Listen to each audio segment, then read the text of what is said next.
Um piloto norte-americano, um Top Gun, elite da Força Aérea dos Estados Unidos, avista um objeto indescritível que seria impossível ser um avião. Vem comigo que eu te trago um documentário inédito no Brasil sobre o famoso OVNI UFO TIC TAC. Bom dia, boa tarde, boa noite, boa madrugada, aonde você estiver. Eu sou o Thiago THIAGO. Sejam bem-vindos ao canal Desvendando Mistérios.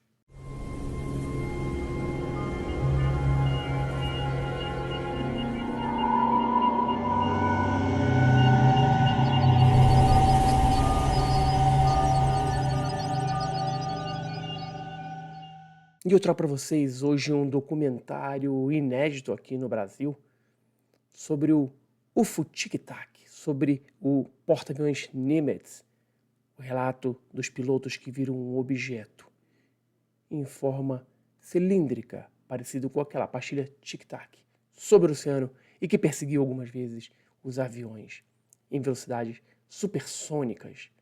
Até hoje é um dos vídeos em que mais se confirma que um objeto voador não identificado, de origem possivelmente não humana, interagiu com militares dos Estados Unidos.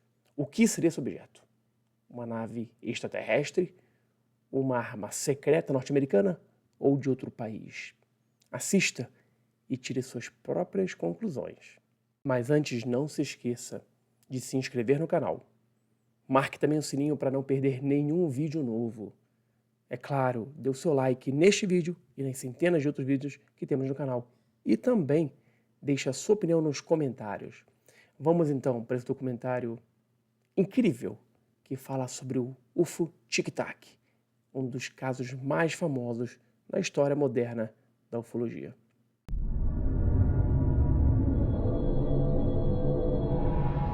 The vast expanse of Nevada's Badlands stretches endlessly to the horizon. Hidden within these mountain strongholds are some of America's deepest and darkest secrets. Secret aircraft and the other legends of Area 51. Among these sandstone canyons today, there's a new glimmer of truth. Shrouded in mystery, it's a story that demands to be told. These are the witnesses of one of America's most unusual UFO encounters in history.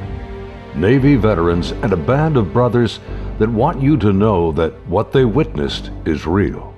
This is their story. Petty Officer Jason Turner served aboard the USS Princeton in 2004. His personal conviction for democracy and patriotism guides him in his search for the truth. This is an actual event that happened, and I witnessed it. Aviation tech Patrick Hughes, a USS Nimitz veteran, he speaks for his shipmates who choose to remain silent. I'm one of those who has to see to believe, and obviously I've seen the evidence of this, so it exists. Top Gun Air Intercept Controller Kevin Day and Fire Controlman Gary Voorhees, both from the Princeton, served together in the ship's Combat Information Center. They saw them first, whatever it is they are. They wanted to show themselves, whatever they were. I don't think they wanted anything really to do with us. They were literally breaking the laws of physics in my eyes.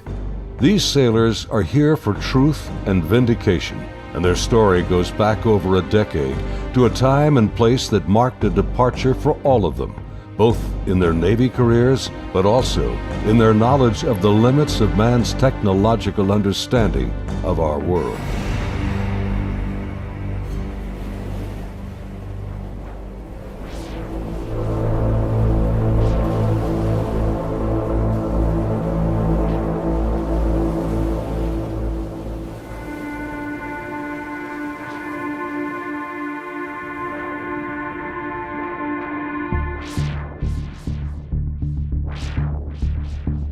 Looking out over the ocean toward the horizon, sun, sea, and sky form an endless vista, a never-ending cycle of tide, wind, and waves.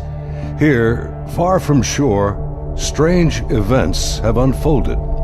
These stories stretch the boundaries of our imagination, and challenge our beliefs.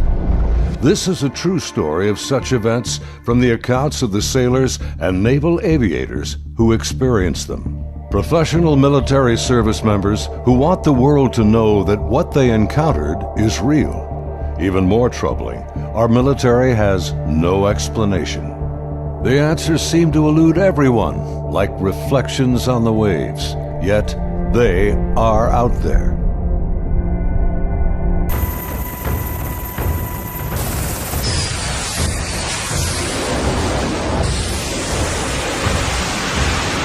November 10th, 2004.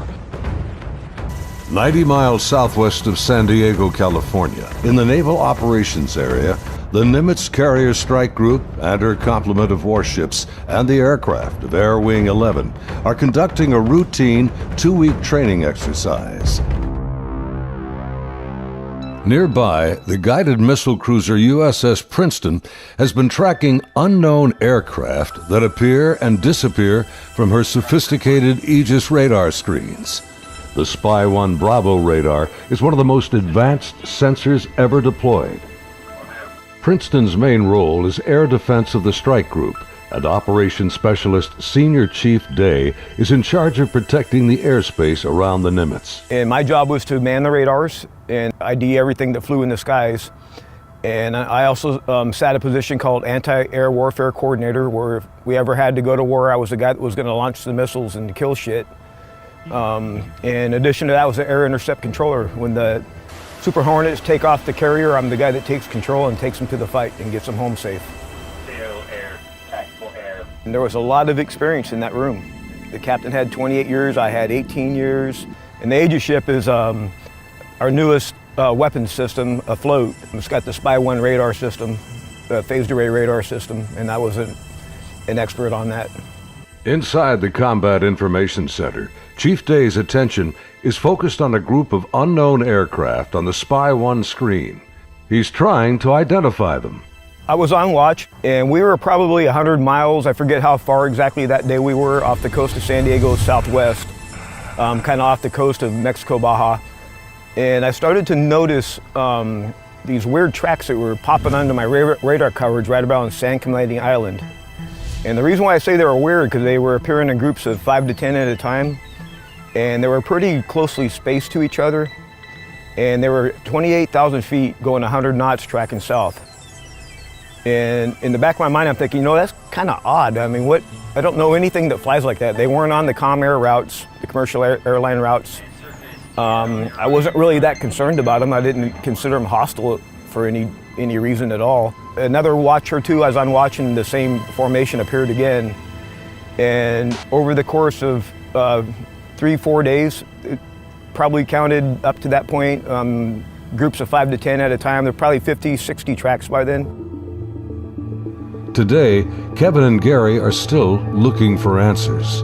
They've known each other for over a decade since their Navy days. Gary was a third-class petty officer and fire controlman back then. I worked on the Aegis computer system on a CG-59 guided missile cruiser, the USS Princeton. I'm in charge of CEC and data recording and maintaining and operating all the mainframes that run the system. They're both becoming increasingly frustrated in their attempts to ID the strange aerial objects, which have no transponders and fit no known flight profiles. The guys that work on the Spy 1 Bravo radar, they had come across and said they needed to take the system down for recalibration because they were getting clutter or ghost tracks, and they needed to recalibrate to get rid of them. Then once they did finish all that recalibration, bring it back up, the tracks didn't disappear. They were still there, but they were actually sharper and clearer. They were doing diagnostic tests on everything we had to make sure it was not a system malfunction. And it turned out that it wasn't. These were actually real objects. I had the highest spy track quality possible on these contacts. In this situation, I actually started recording on all 4 tapes at the same time. That way, it was a one continuous loop, and I was just replacing them as they were, becoming full. We failed utterly to identify these things. It didn't meet any of the parameters for anything that was known. In some cases, they seem to descend from space and then suddenly plunge to near sea level in seconds. Coupled with the unidentified nature of the craft and lack of clearance, these extreme flight observations are very troubling to the crew assigned to protect the carrier group from aerial threats. Sunday, November 14th, morning. The Nimitz deck crew is busy launching FA-18F Super Hornets, helicopters, and E-2 Hawkeye early warning planes. The mission? Simulated air defense, or ADEX training over the Pacific. The winds are calm, the skies are clear, a near-perfect day for flying.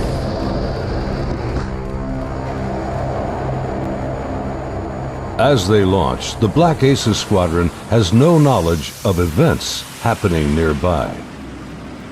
In the back of my mind, that's when I determined I was going to become concerned about these objects, is we were getting ready to launch a whole bunch of aircraft in that same piece of sky. Fast Eagle climbs out to 20,000 feet and heads to the cap station about 40 miles south of the carrier. The cap is a rendezvous point used to form up with the other airplanes. Just 25 miles separation. The commander of Fast Eagle has over a decade in the air wing. His wingman for the day is a new pilot, a young officer on her first carrier deployment. She's paired with a senior pilot, her backseat weapons system officer for the mission. He will manage navigation and the advanced radar and targeting pods on the aircraft.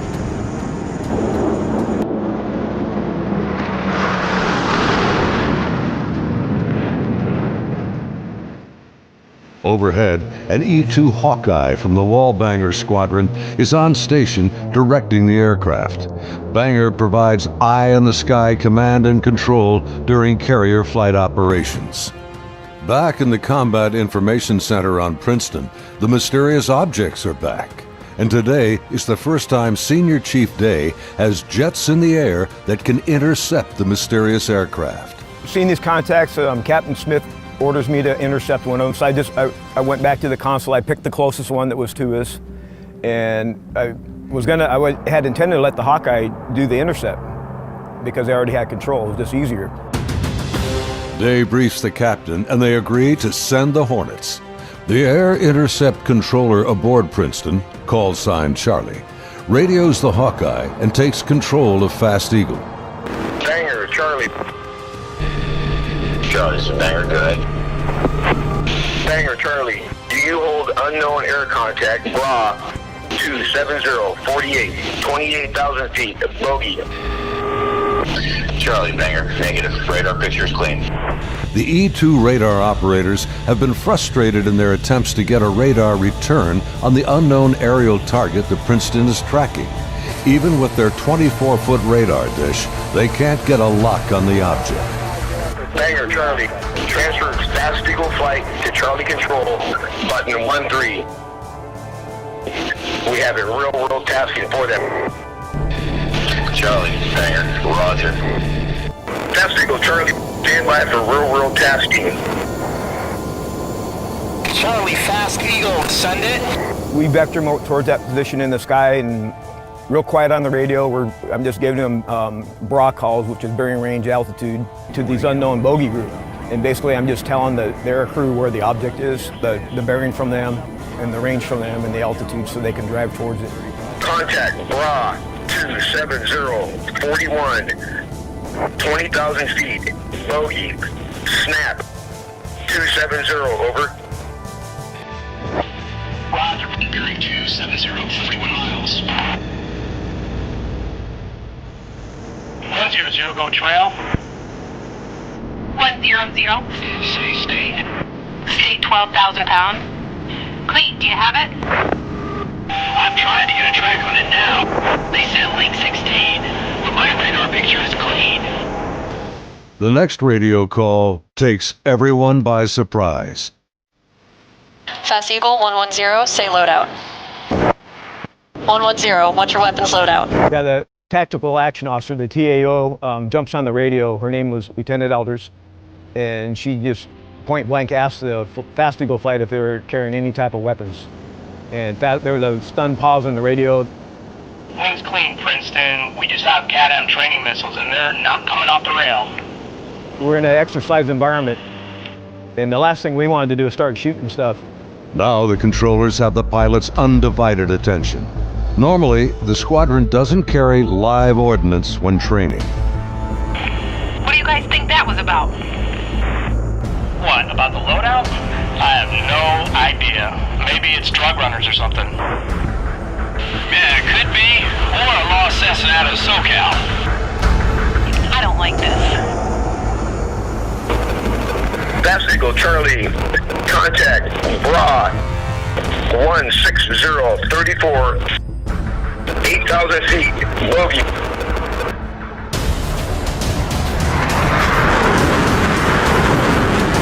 Roger, 34 miles at 8,000. Committed. Your call. Continuing. As Fast Eagle approaches the target, they see nothing unusual. Their onboard radars can't get a lock on the object. Fast Eagle Charlie Bra 16010. 8,000 feet. Roger.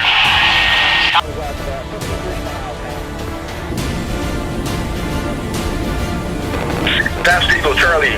Merge plot. Basically what the merge plot means on the radar, you got two objects in the same vertical piece of sky, so when I'm looking at the 2D display, it looks like a one radar blob now. Confirm the object appears stationary. I had it at 17.7. Showing, again, basically no airspeed on it. Hey, you guys seeing us? What is that?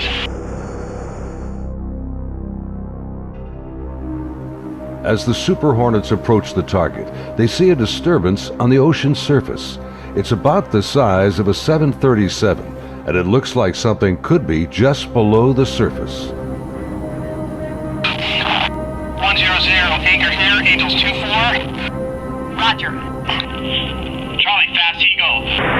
We're observing something in the water here, possibly aircraft in the water at the merge plot, just north of our position, about 2 miles.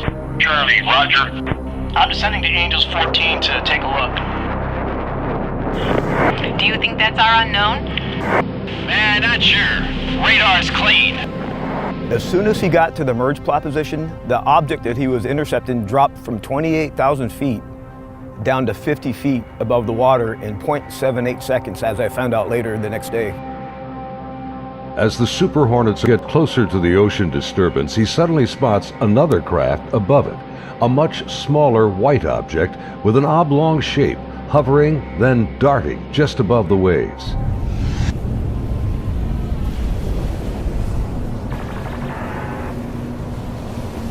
The object is moving around erratically, seemingly focused on the white water. The shape is similar to a tic tac. It's smooth like porcelain. It's not an airplane.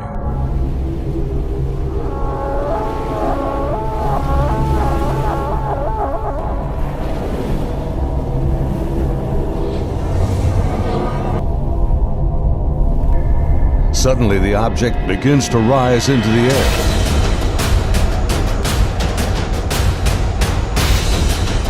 Hey, this thing just turned on my nose. It's coming up.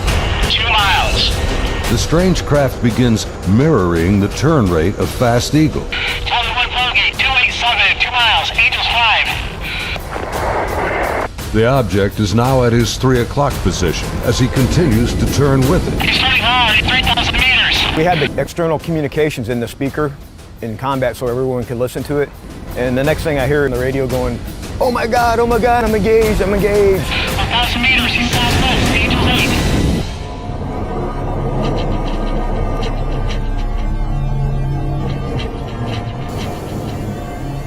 The commander is now about a mile away as he maneuvers his Hornet to get behind the unknown craft. It's about the size of an F-18, about 47 feet long, and it has no wings. As the dogfight unfolds, he quickly turns and dives to bring his jet's nose ahead of the object to close the distance.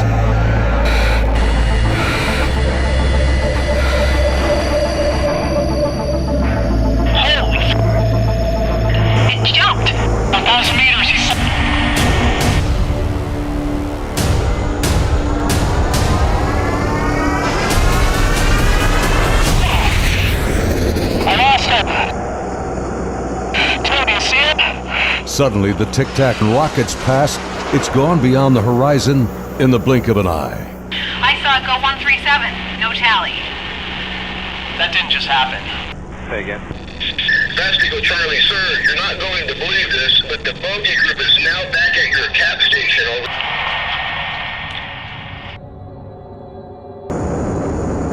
Over. As Fast Eagle returns to the area of the ocean disturbance, the object is gone, and the sea is once again calm. Soon, they land on the ship.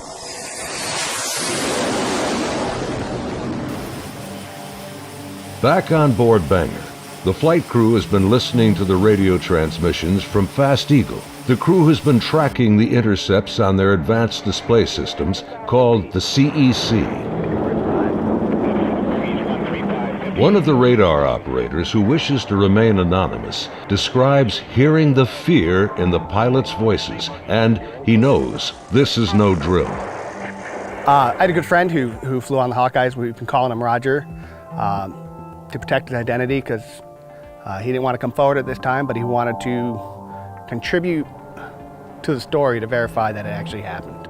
So there were 5 people in the airplane. Roger would have been sitting in the radar officer seat, which is towards the back middle of the plane. To the side of each one of them or behind them, depending how the chair's rotating, is a window. Suddenly, his attention is drawn to something outside the Hawkeye. He and the entire crew watch in disbelief as a Tic Tac object suddenly forms up on their E2 and then just as quickly shoots away from sight. The crew is left in disbelief.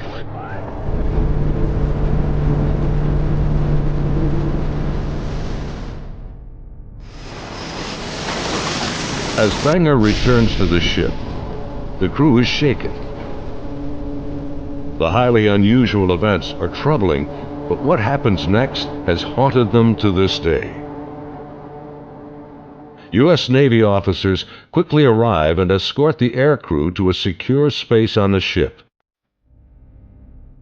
As the crewmen begin to take off their flight gear, an officer begins the debriefing by telling them this event did not happen, and they are given non-disclosure agreements to sign. They're warned to never discuss this event again. Again, we're preparing for the air defense exercise. Now we got all the squadrons launching off the carrier because they're all up going to do their functional check flights. Senior Chief Day watched in disbelief as the Tic Tac UFOs reacted to the incoming fighter jets. All the objects in the sky, they all dropped out of the sky from 28,000 feet down to 50 feet. Based on the Spy 1 Bravo radar system, the object descended at over 24,000 miles an hour. It was unbelievable because normally what would happen if a normal aircraft did that? First of all, it would fly apart. It wouldn't be able to withstand the G-forces, and there would be multiple sonic booms. It would be boom, boom, boom, boom, boom, boom, boom, boom, boom, and this did not make any sonic booms. From what I observed, I saw that it went from, right around between 25 and 30,000 feet down to sea level and below sea level. Contact, tag number 042. Below sea level was confirmed to me by the actual sonar techs that were in combat, in communications with other techs that had said they had an active track on it under the water.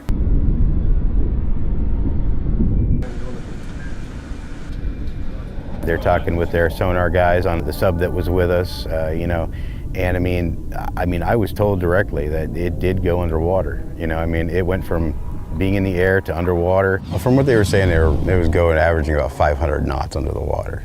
So it did slow down when it hit the water, but it didn't affect it inertially.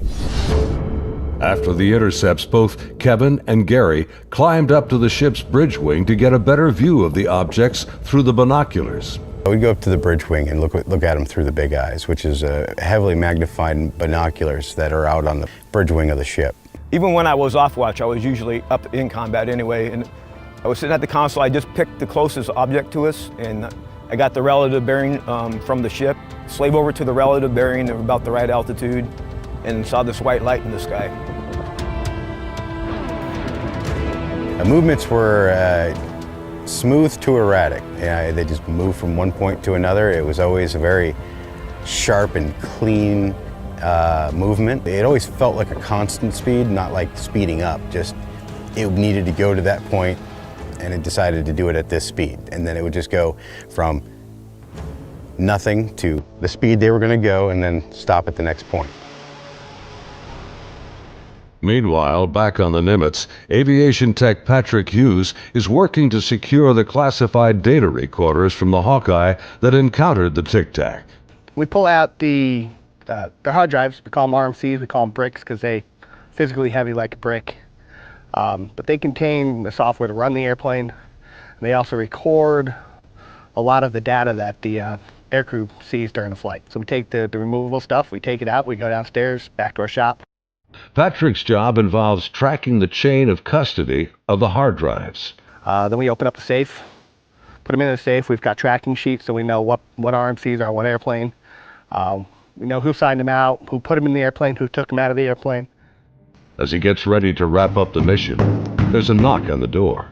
Our commanding officer's there, two other guys in flight suits who I'm assuming were Air Force officers, because pretty sure that's the insignia they had on. But they were not on the ship earlier. I did not see them come on the ship, so I'm not sure how they got there. But the skipper basically said, I need the bricks off the flight. We opened the safe, we put them in the bags. He took them, he took his two anonymous officers and left. The officers, with the classified hard drives in hand, soon board an HS-60 Seahawk helicopter and leave Nimitz.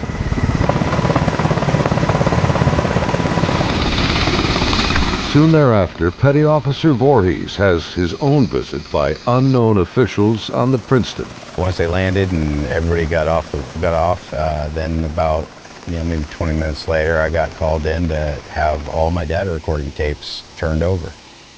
And then also told that I needed to reload CEC because it had been wiped. So it was,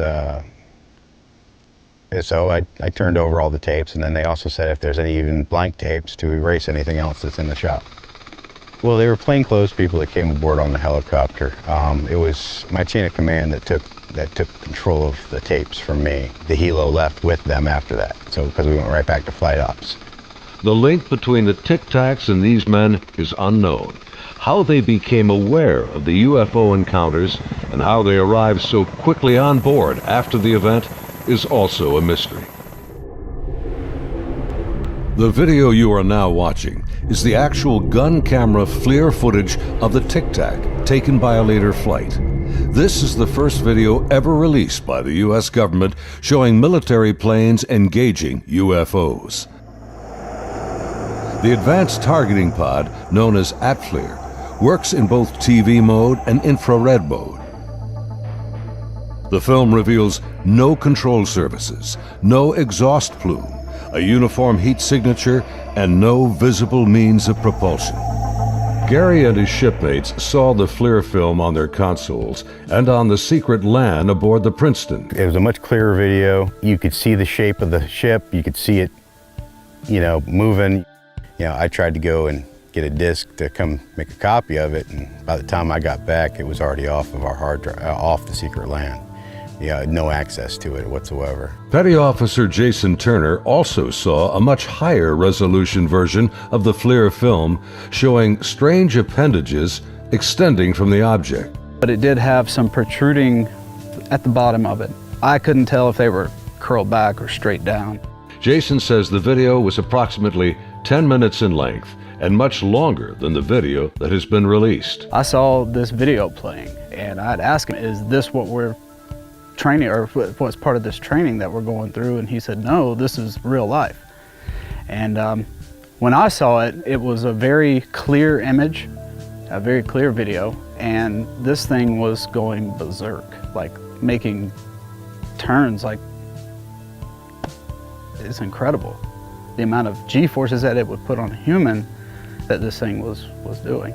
The jets were like trying to trail this thing, and it would just run off and leave them. It would just poof, gone, and then it would come back, and then you would see it, and then it made a maneuver Like they were chasing it straight on. It was going with them. This thing stopped, turned, and just gone.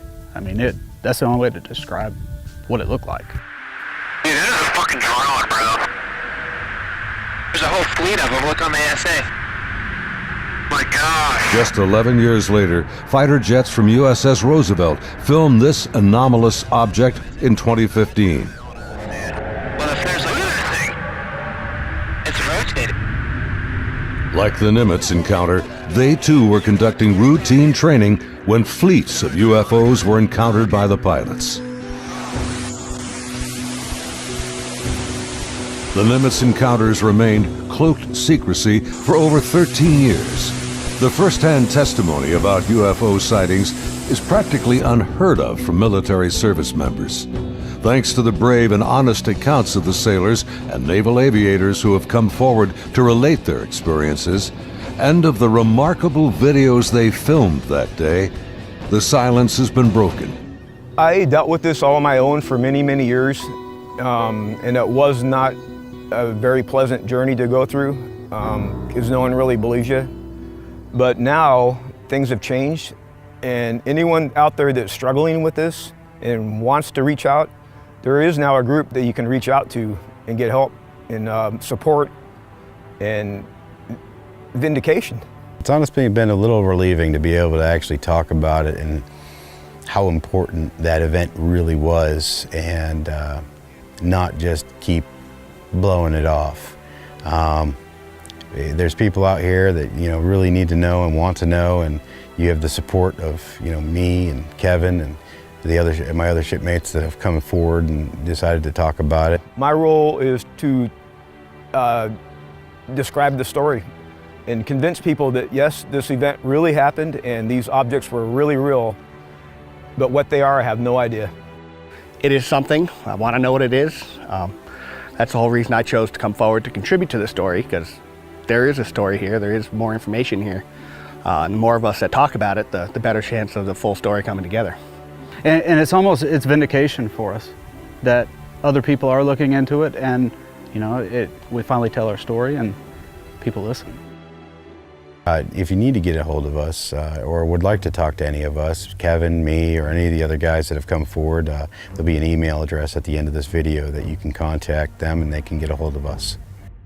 If you or someone you know has witnessed unknown objects from military ships or planes, please contact us at the address on your screen. You can remain anonymous. As we strive to understand these encounters and come to terms with what they mean, there's something far beyond the horizon and the limits of our comprehension waiting for all of us.